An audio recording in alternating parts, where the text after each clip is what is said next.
내일 0시부터 사적 모임 인원이 10명으로 늘고 영업시간도 자정까지로 연장됩니다. 2주 뒤에는 실외 노 마스크까지 검토되고 있습니다. 기대와 우려가 동시에 나오고 있습니다. 윤석열 대통령 당선인이 새 정부 초대 국무총리에 노무현 정부의 마지막 총리를 지낸 한덕수 전 총리를 지명했습니다. 윤 당선인은 책임 총리와 책임 장관의 권한 강화 구상도 밝혔습니다. 윤석열 대통령 당선인이 제주 4.3 추념식에 참석했습니다. 보수 정당의 대통령이나 당선인으로는 처음입니다. 4.3 희생자와 유가족의 온전한 명예회복을 돕겠다고 약속했습니다. 쉬는 날 고향을 찾은 해경이 금리에 휩쓸린 시민을 구조했습니다. 부모님 일손을 돕던 중 자신의 차량을 타고 달려가 주저없이 강물에 뛰어들었습니다.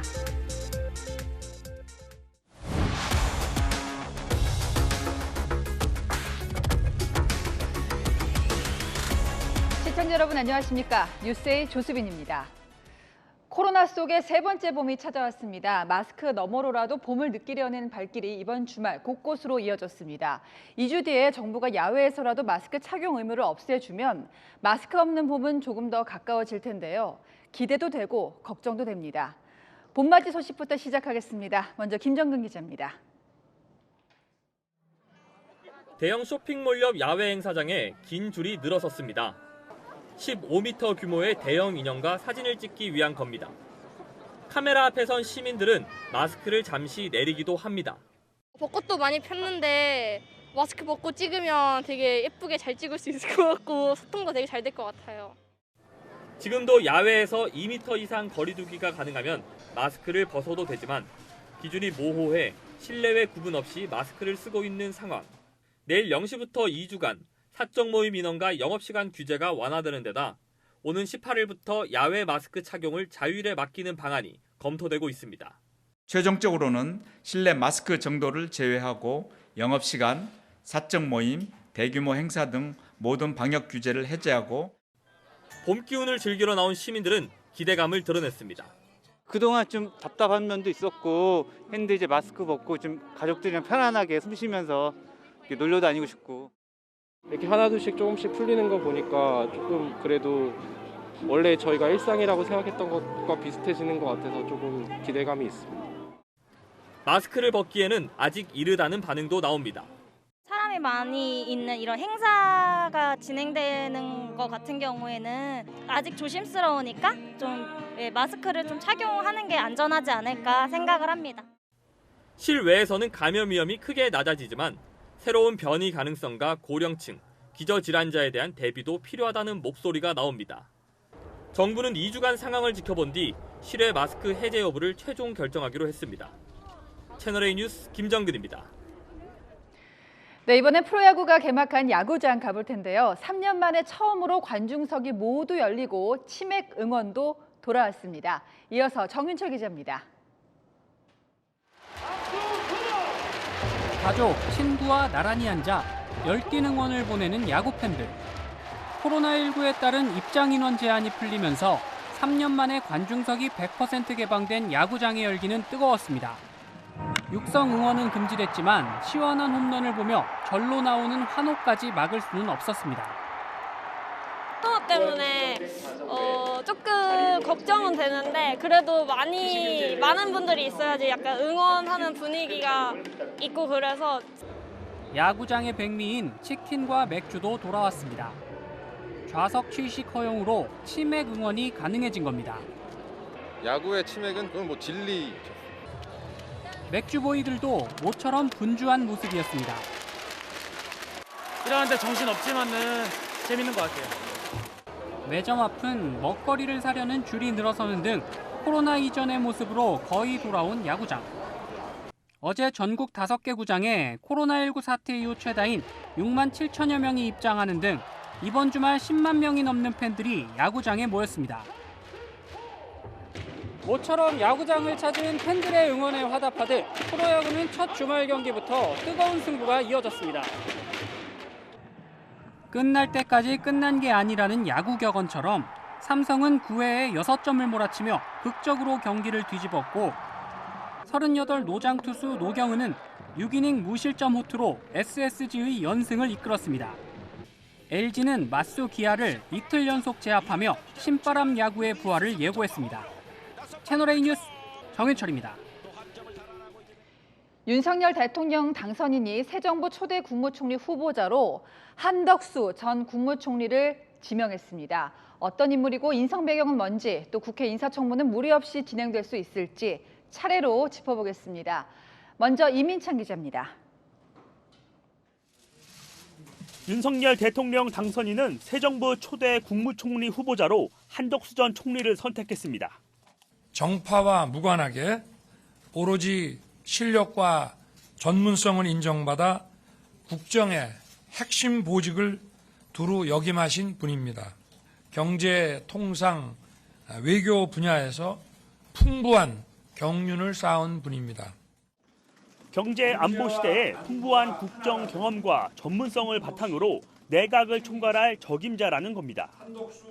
전북 전주 출신의 노무현 정부 마지막 국무총리를 윤석열 정부 초대 국무총리 후보자로 지명함으로써 국민 통합 의지도 분명히 했다는 평가입니다. 한 후보자도 코로나 사태 등으로 인해 대내외적으로 매우 어려운 시기에 협치와 통합을 강조했습니다. 치열한 토론과 소통을 통해서 실현될 수 있는 그런 정책들을 만드는데 노력을 해나가도록 하겠습니다. 협치, 통합 이것도 굉장히 중요한 이 정책 성공의 요소가 될 거다. 한 후보자는 국가 운영에 꼭 필요한 일로 국익 외교와 국방 다각력, 재정 건전성과 국제수지 흑자 유지 등을 꼽았습니다. 한 후보자는 정통 관료 출신으로 40여 년간 4개 정부에서 고위 공직을 맡았습니다. 김대중 정부에서 대통령 경제수석을, 노무현 정부에선 국무총리를 지냈고 이명박 정부와 박근혜 정부에선 각각 주미대사, 무역협회장을 지냈습니다. 한 후보자는 대통령 당선인 인수위 집무실 건너편에 사무실을 마련하고 인사청문 준비에 돌입했습니다. 채널A 뉴스 이민찬입니다. 예, 방금 보신 대로 한덕수 후보자는 노무현 정부에서 한 차례 국무총리를 지냈고 여러 정권에서 여러 공직을 거쳤습니다. 어떤 면 때문에 윤석열 정부도 초대 총리 후보자로 낙점한 것인지 권솔 기자가 살펴보겠습니다. 노무현 정부에서 이미 총리를 지낸 인사가 또다시 총리 지명된 건 이례적입니다. 경제통상과 외교 분야 전문성을 갖춘 관료 출신으로 정치색이 강하지 않다는 점이 윤 당선인의 신뢰를 이끌었다는 평가를 받습니다. 무색, 무취하다는 평가도 있지만 지난 2005년 경제부총리가 된 뒤 색깔 없는 경제부총리가 되겠다며 정책의 일관성을 강조하기도 했습니다.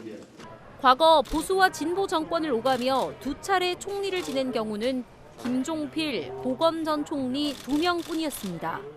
한덕수 총리 후보자는 행정고시에 합격한 뒤 정통 관료의 길을 걸었습니다. 73세 고령의 나이가 부담이란 지적에 인수위는 그만큼 경륜이 풍부하다는 뜻이라고 설명했습니다.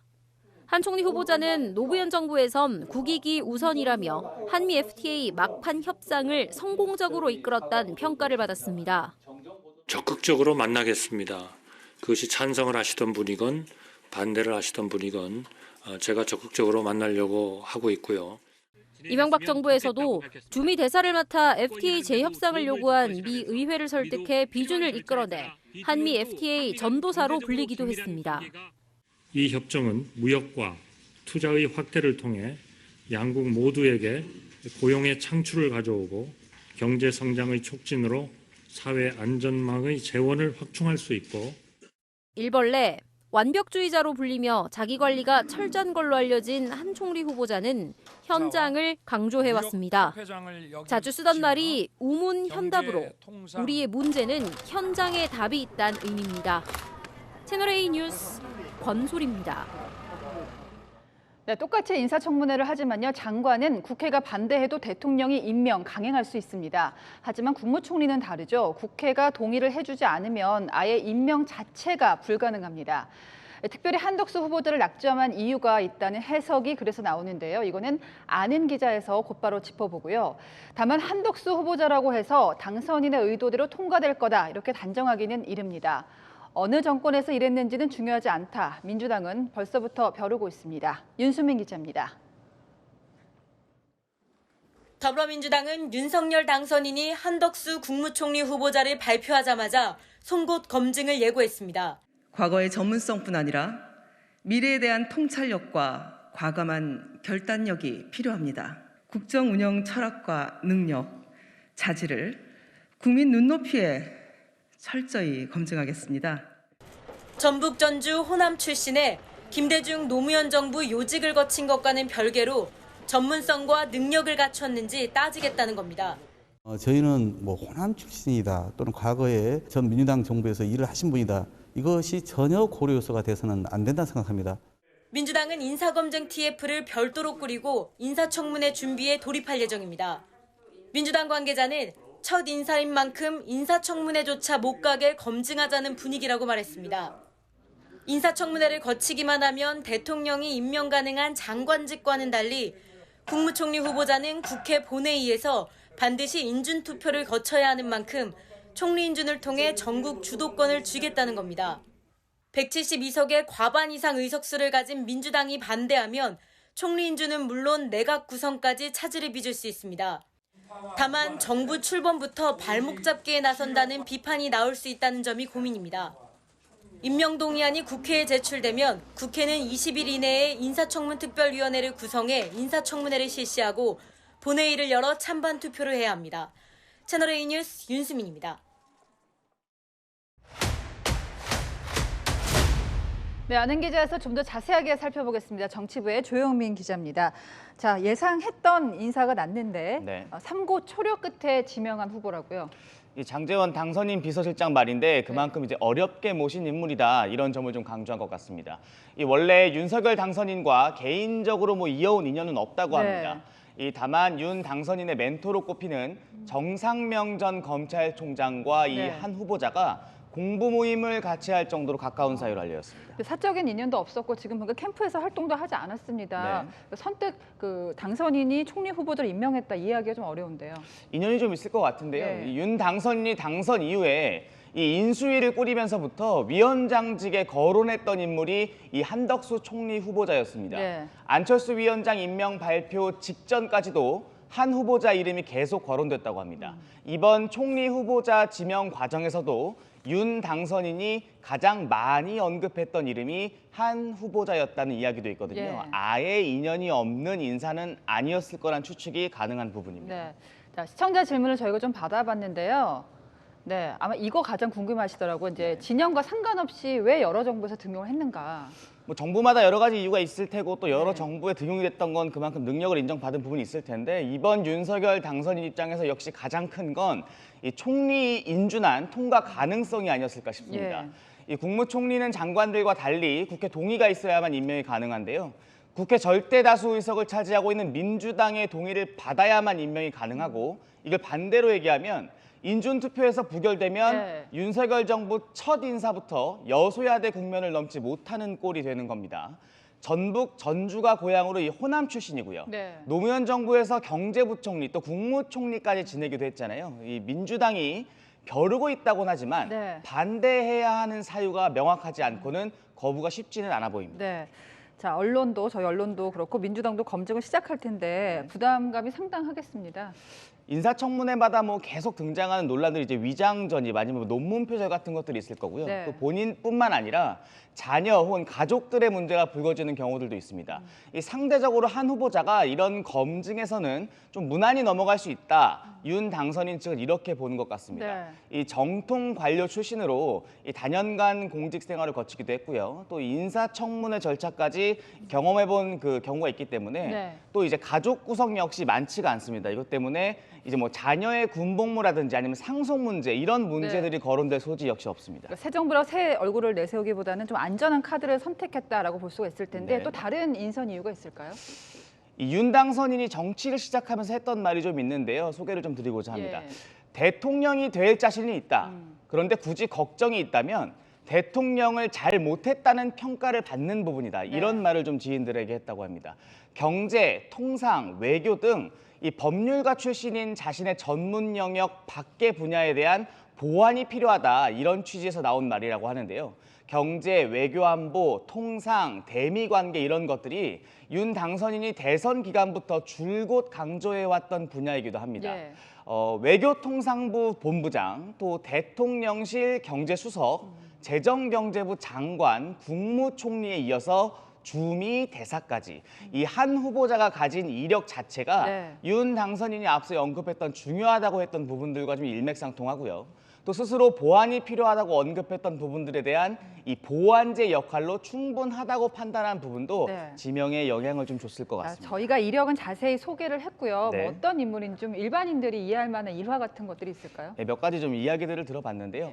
일단 노무현 정부 마지막 총리로서 노 전 대통령을 좋아했다는 평가와 함께 일부 친노들은 노 전 대통령 장례식에 마지막 국무총리가 오지 않았다는 점, 이거를 좀 지적하기도 했었습니다. 예. 한 후보자를 설명하는 또 다른 키워드가 지독한 일벌레 혹은 일이 취미인 사람이었습니다.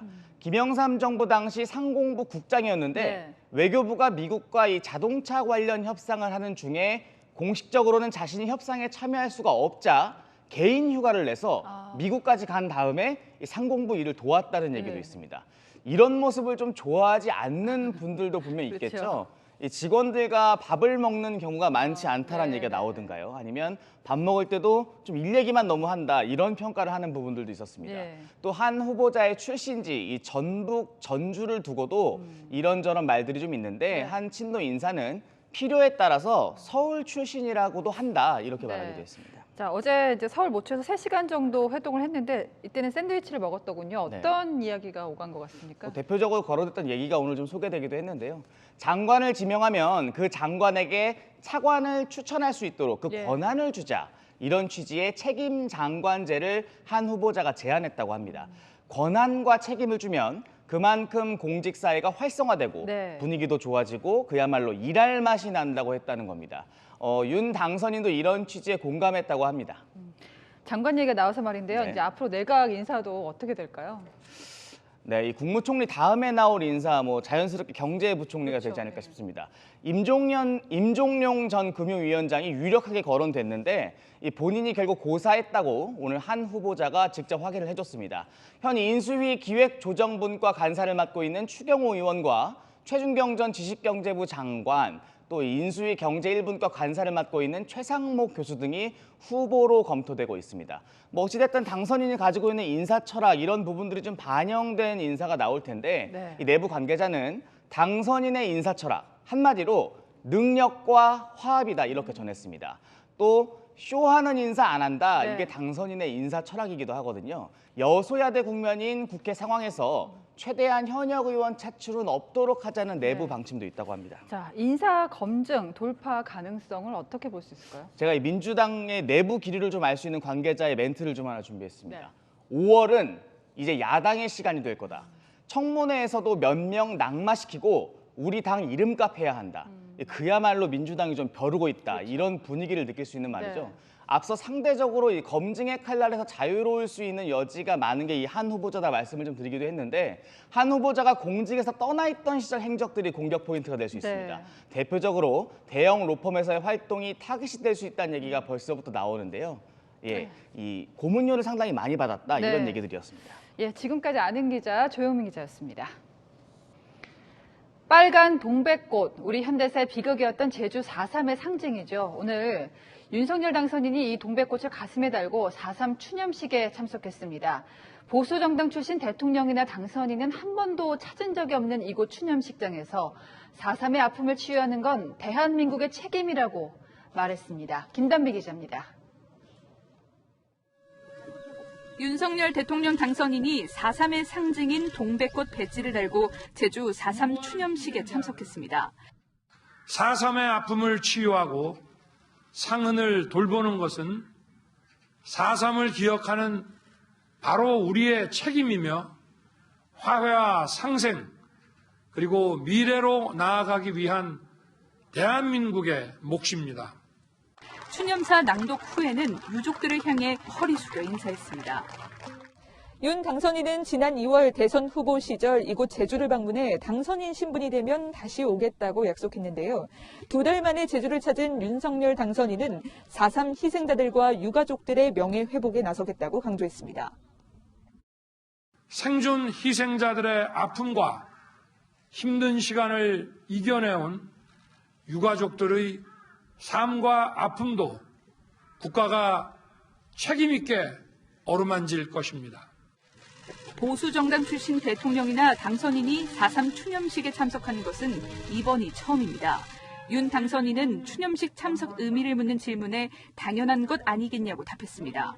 유족단체는 희생자 보상과 처우 개선 등을 요청했고 이준석 국민의힘 대표는 인수위에서 이 과제를 다루게 될 것으로 본다고 말했습니다. 지난 2019년만 빼고 4.3 추념식에 참석해 역대 대통령 가운데 4.3 추도식에 가장 많이 참석했던 문재인 대통령은 이번에는 불참했습니다. 문 대통령은 SNS에 4.3 희생자 명예회복 등을 위한 노력이 다음 정부에서도 계속되기를 바란다고 밝혔습니다. 채널A 뉴스 김담비입니다.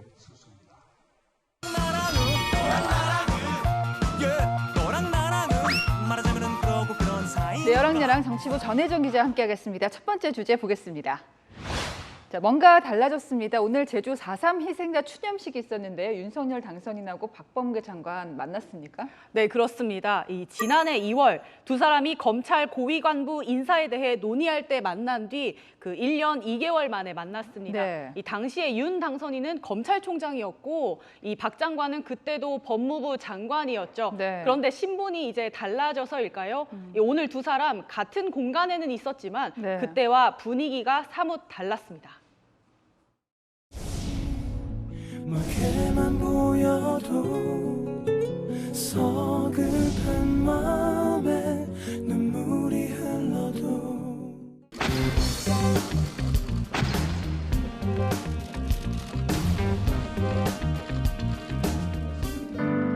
외롭지 않아 나는. 친했다가 멀어지면 더 사이가 어색해지는 것 같습니다. 지금 최근에도 박범계 장관이 윤 당선인의 사법 공약에 반기를 들었었잖아요. 그러니까 더 어색해졌어요. 그렇게 보이죠. 이 박 장관이 윤 당선인의 핵심 공약 중에 하나인 이 수사 지휘권 폐지에 대해서 강한 반대 입장을 밝힌 게 계기가 됐습니다. 이 윤 당선인도 박 장관을 정면 비판한 적이 있습니다. 이 정부에서 검찰개혁이라는 게 검찰 중립성을 지키기 위해서 한 건데 5년 동안 해놓고 그게 안 됐다는 자평인가? 이 반대로 박 장관은 윤 당선인 가족과 측근이 연루된 사건에 대해서 이 임기 마지막 수사지휘권을 행사하려다가 불발되면서 이 두 사람의 관계 더 어긋나는 모양새입니다. 그러니까 이거를 운명의 장난이라고 해야 될까요? 두 사람이 이제 사법연수원 23기죠. 동기였고 또 박 장관은 원래는 이제 당선인을 성렬이 형 이렇게 부른 친밀한 사이였잖아요. 맞습니다. 이 박범계 장관은 의원 시절에 국정원 댓글 수사 외압 폭로로 윤석열 당선인이 징계를 받자 윤석열 형이라면서 어떤 경우에도 사표를 내서는 안 된다고 응원했습니다. 그런데 윤 당선인이 검찰총장이 된 이후 관계가 틀어졌습니다. 총장님 자세를 똑바로 해주세요. 네. 수감기관입니다. 네. 윤석열 형이는 너무나 우리 윤석열 형을 사랑하는 어린이 느낄 때 선택적 정의라고 생각합니다. 그것도 선택적 의심 아니십니까? 과거에는 안 그러셨지 않습니까? 과거에는 저에 대해서 안 그러셨지 않습니까? 이 두 사람의 관계 계속 달라지고 있습니다. 자, 두 번째 주제를 볼까요? 네. 자, 뜨는 충암고입니다. 야구와 바둑으로 원래 유명했었는데 정치권에서 뜬다고요? 네, 그렇습니다. 이 윤석열 대통령 당선인을 배출한 학교가 됐습니다. 이 덩달아서 충암고 출신 동문들도 정재계의 주목을 받고 있습니다. 이 사실 윤 당선인의 충암고 사랑은 당선 전부터 예고됐습니다. 요새도 옛날 응원가 하나? 아니 우리 달려간다 그거 하나 요새도? 이기고 돌아오라 충암에 온다. 이때 후배들에게 청와대 초청을 약속하기도 하면서 애정을 드러냈습니다. 학연이 올바른 건 아닙니다만은 이번에도 좀 충암고 출신이 있습니까? 네, 문재인 정부에서는 경남고 출신이, 이명박 정부 때는 동지상고 출신이 주목을 받은 적이 있는데요. 이번 인수위에서도 충암고 출신이 곳곳에 있습니다. 먼저 지금 청와대 용산 집무실 이전을 진두지휘하고 있는 김용현 전 합참작전본부장이 윤 당선인보다 고등학교 1년 선배입니다. 네. 제가 뭐 이름 뭐 대라는 다 될 수 있지만 한 뭐 50명 이상 많은 예비역 선후배님들 다 뵀고요. 그다음에 여기 전문가들 관련된 전문가들 분들 다 만났습니다. 그리고 윤 당선인의 특사격으로 오늘 미국으로 출국한 한미정책협의 대표단 구성원인 정재호 서울대 정치외교학부 교수는 윤 당선인의 동창입니다. 그리고 충암고 후배이자 서울대 법대 후배이기도 한 이상민 전 권익위 부위원장은 대선 캠프 때부터 윤 당선인을 측근 보좌했고 지금은 대외 협력 특보로 활약하고 있습니다. 반대로 충암고 출신 여의도 금융권 주요 인사 모임인 충여회 이 모임은 윤 당선인으로 주목을 받자 불필요한 오해를 낳을 수 있다면서 18년 만에 해산했습니다. 더 어린 시절인 초등학교 인맥도 있다고요? 네, 맞습니다. 김성한 전 외교통상부 2차관 바로 윤 당선인의 50년 직입니다. 같은 대광초등학교를 졸업해서 지금 인수위에서 외교안보분과 간사를 맡고 있고요. 이 외교부 장관과 국가안보실장 후보로 검토되고 있습니다. 학맥과 인맥이 작용했다는 오해를 받지 않으려면 이 실력과 성과로 증명해야겠죠. 네, 지금까지 여랑야랑이었습니다. 한 남성이 차량을 몰고 와 그대로 강물에 뛰어듭니다. 급류에 휩쓸린 사람을 구하려고 말 그대로 몸을 사리지 않았는데요. 자, 이 주인공은 쉬는 날 부모님 댁을 찾았던 해경 대원이었습니다. 주말 사건 사고 공국진 기자가 종합했습니다. 119 구급차를 추월해 달리는 검은색 SUV 운전자. 주저없이 강물로 들어가더니 물살을 가르며 달립니다. 빠진 거야! 몸 절반이 물에 잠긴 채 버티는 남성이 보이고 이내 중심을 잃고 비틀거리자 그 앞에 멈춰 소리칩니다. 일로와! 파! SUV 차량 운전자는 해양경찰로 어제 오후 6시 40분쯤 남한강 급류에 휩쓸린 시민을 직접 구조해 119에 인계했습니다. 유속이 빨라 기사 사고가 나는 경우가 많습니다. 지금 구하지 못하면 힘들 것 같다는 생각에 그냥 본능적으로 자차를 이용해서 쉬는 날 부모님을 도우려 고향집을 찾았다가 119 순환사고 소식을 듣고는 한걸음에 달려간 겁니다. 구조된 시민은 저체온증을 호소하는 것 외 건강상 이상이 없는 것으로 확인됐습니다.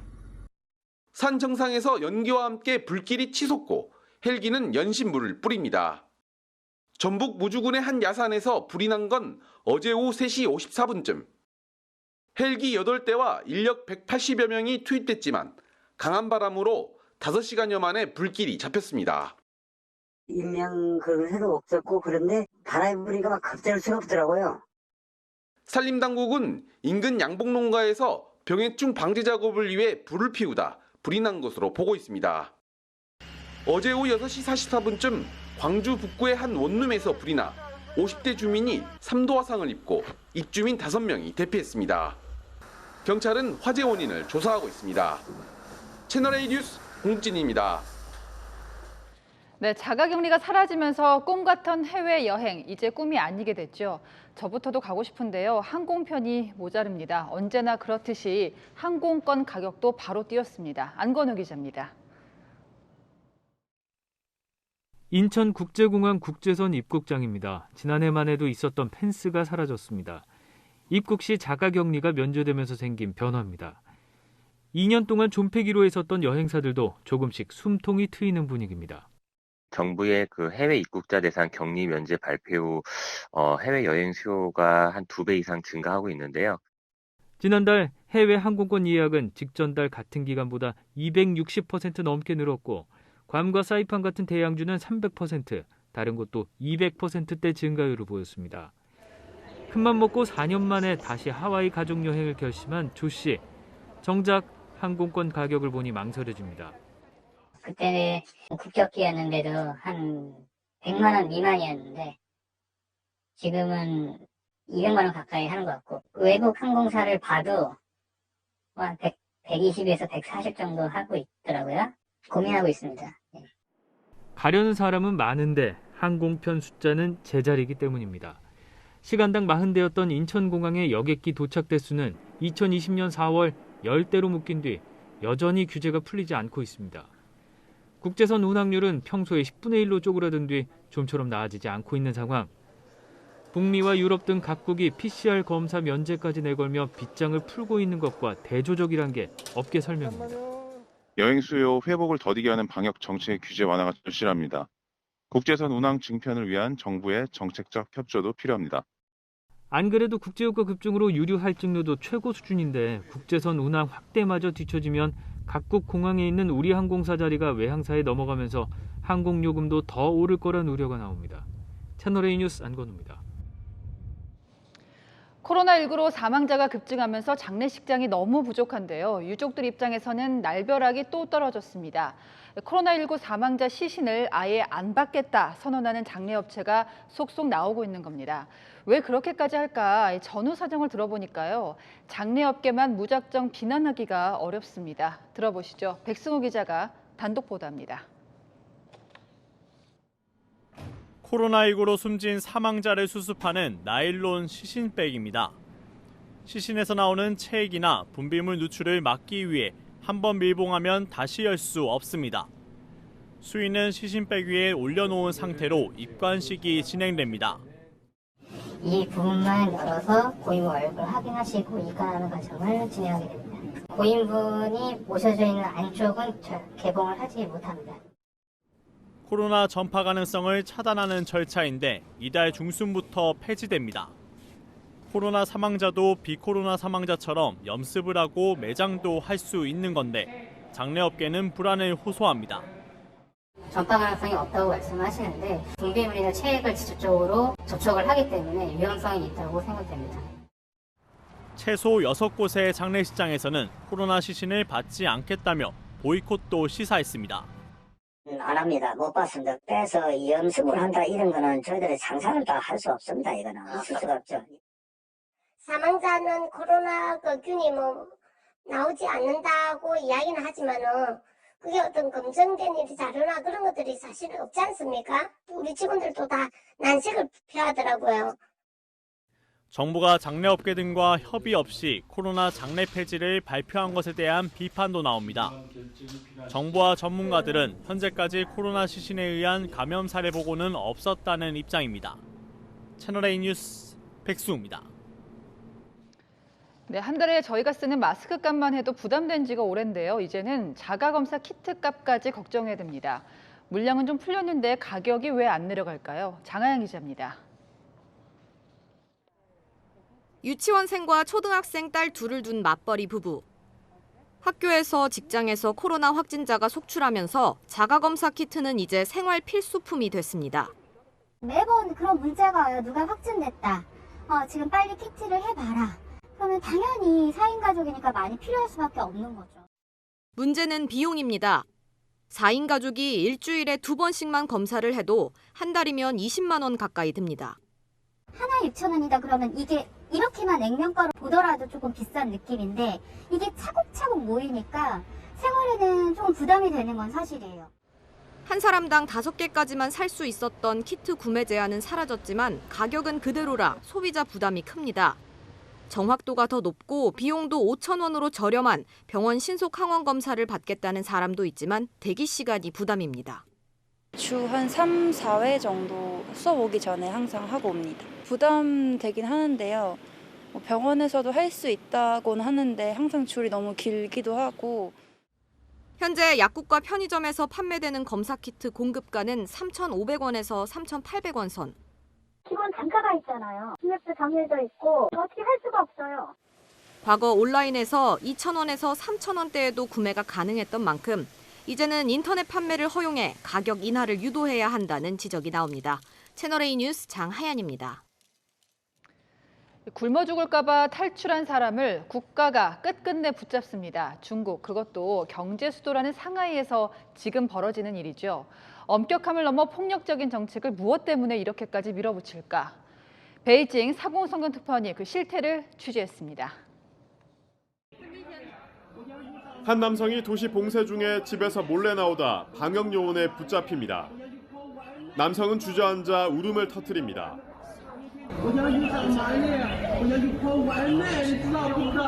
爆弹了呀，爆弹了！我们要是没钱交外卖，明天就要住那房子。 1일 확진자 수가 가장 많은 상하이시는 동소로 나뉘어 4일씩 번갈아 가며 도시를 봉쇄 중인데 현재 봉쇄 중인 서쪽 지역에는 우리 교민 3만여 명이 사는 한인타운도 포함됐습니다. 일요일 오후 3시 정도 지금 창문 밖에 거리 상황인데 이렇게 보이는 사람이 단 한 명도 없습니다, 지금. 어제도 코로나 검사를 받았고 오늘은 제 방에서 직접. 그러나 해제일이 지나도 봉쇄가 계속되는 곳도 있어 사실상 상하이 전체 봉쇄로 가는 것 아니냐는 지적도 나옵니다. 강제 격리를 참지 못한 일부 시민들이 밖에서 담배를 피우는 등 일탈 행동을 벌이고 이를 규제하는 방역 요원과 폭행 사고도 벌어집니다. 어제 중국 내 코로나19 1일 확진자 수는 13,146명으로 10,000명을 넘은 것은 올해 들어 처음입니다. 중국 관영 매체는 확진자 규모는 크지만 코로나19의 위험성은 낮아졌다며 중국인들을 안심시키는 데 주력하고 있습니다. 베이징에서 채널A 뉴스 사공성근입니다. 바티칸 교황의 한마디 한마디는 종교적 의미를 넘어서 세계인에게 정신적으로 미치는 영향이 지대하죠. 프란시스코 교황이 어느 통치자에 빗대 푸틴 러시아 대통령을 꼬집고 나섰습니다. 마침 우크라이나 사태에 무력 개입을 주저하던 미국 바이든 대통령도 움직였습니다. 권갑고 기자입니다. 우크라이나 중부 크레멘추크에 미사일이 떨어집니다. 시뻘건 화염과 검은 연기가 걷잡을 수 없이 번집니다. 러시아군은 우크라이나군의 연료 보급 시설 공격이 자신들의 소행이라고 밝혔습니다. Сегодня утром высокоточным оружием большой дальности воздушного и морского базирования уничтожены хранилища с бензином и дизельным топливом Кременчугского нефтеперерабатывающего завода. 우크라이나 남부 도시 오데사에도 오늘 새벽부터 미사일이 떨어졌습니다. 이틀 전 우크라이나군이 러시아 본토 공격을 하자 하루 만에 러시아군이 잇따라 보복에 나섰다는 분석이 나옵니다. Сьогодні, до речі, зранку були фосфорні бомби. Фосфорні російські бомби. Вбиті знов дорослі і знов вбиті діти. 이에 미국이 우크라이나 요청에 화답하듯 나토 회원국들과 협의해 우크라이나에 소련제 탱크를 보낼 것으로 알려졌습니다. 그동안 제블린 미사일 등 휴대용 방어 무기를 제공한 바 있지만 원칙을 바꿔 장거리에서도 타격이 가능한 공격용 무기의 본격 제공을 알린 겁니다. 이런 가운데 프란치스코 교황은 푸틴 러시아 대통령을 유럽 동쪽의 어두운 그림자라며 공개적으로 비판했습니다. Qualche potente tristemente rinchiuso nelle anacronistiche pretese di interessi nazionalisti provoca e fomenta conflitti. 교황의 이례적인 러시아 비판과 함께 우크라이나 지원을 위해 수도 키이우 방문 계획도 검토 중이라고 밝혔습니다. 채널A 뉴스 권갑고입니다.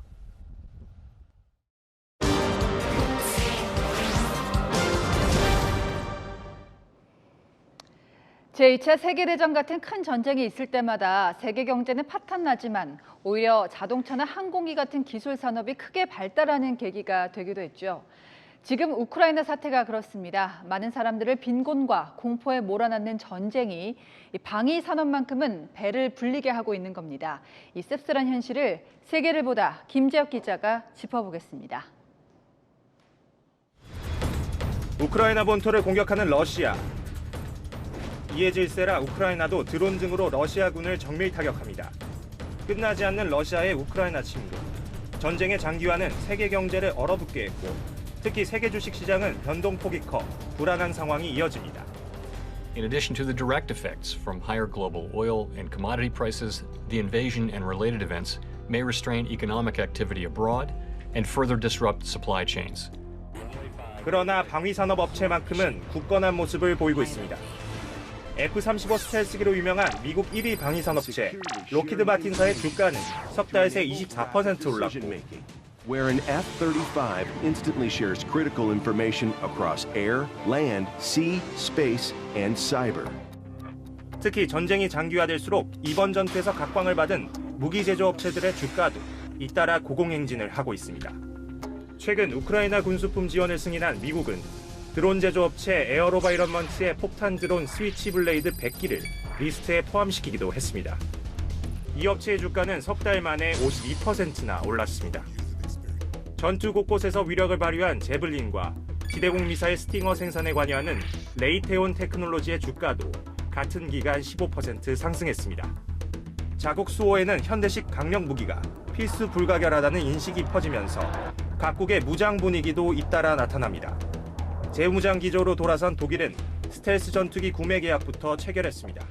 Die F-35 bietet ein einzigartiges Kooperationspotenzial mit unseren NATO-Verbündeten und weiteren Partnern in Europa. 핵심은 결국 각국의 국방비 증가입니다. 미국 백악관은 재정 적자를 줄이겠다며 예산 총액을 낮추면서도 국방 예산은 지난해 대비 4.1% 늘리겠다고 밝혔습니다. The American people can be confident that this year's budget request of $773 billion ensures the Joint Force remains the most lethal and capable military on the planet. 유럽 국가들도 국내 총생산 대비 국방비 비율을 2%로 늘리기로 합의했고, 일본 역시 그동안 전체 GDP의 1% 이내로 억제해온 방위비 룰을 올해 70년 만에 깰 것으로 보입니다. 전문가들은 30년 전 소련 붕괴로 사라질 것만 같았던 군비 경쟁이 러시아의 우크라이나 침공으로 재현되고 있다고 우려하고 있습니다. 채널A 뉴스 김지혁입니다. 주말 나들이 잘 다녀오셨나요? 파란 하늘에 따뜻한 봄볕이 내리쬐면서 봄 기운이 완연했죠. 하지만 저녁엔 급격히 쌀쌀해져서 당황스러우셨을 것 같은데요. 당분간은 오늘처럼 일교차가 크겠습니다. 낮엔 15도를 넘어서면서 따뜻하겠지만 아침과 밤엔 10도 이상 떨어지면서 내륙을 중심으로 서리가 맺히기도 하겠습니다. 내일 서울은 5도, 대전 3도에서 시작해 출근길 춥겠고요. 한낮엔 서울이 16도, 대구는 20도까지 쑥 오르겠습니다. 내일 공기 탁합니다. 수도권과 충남은 종일 미세먼지 나쁨 단계 예상되고요. 충북과 부산 등은 오전과 밤 한때에 미세먼지가 짙어지겠습니다. 수요일엔 중부와 호남에 비가 내릴 전망입니다. 날씨였습니다. 네, 저는 다음 주에 뵙겠습니다. 시청해주신 여러분 고맙습니다.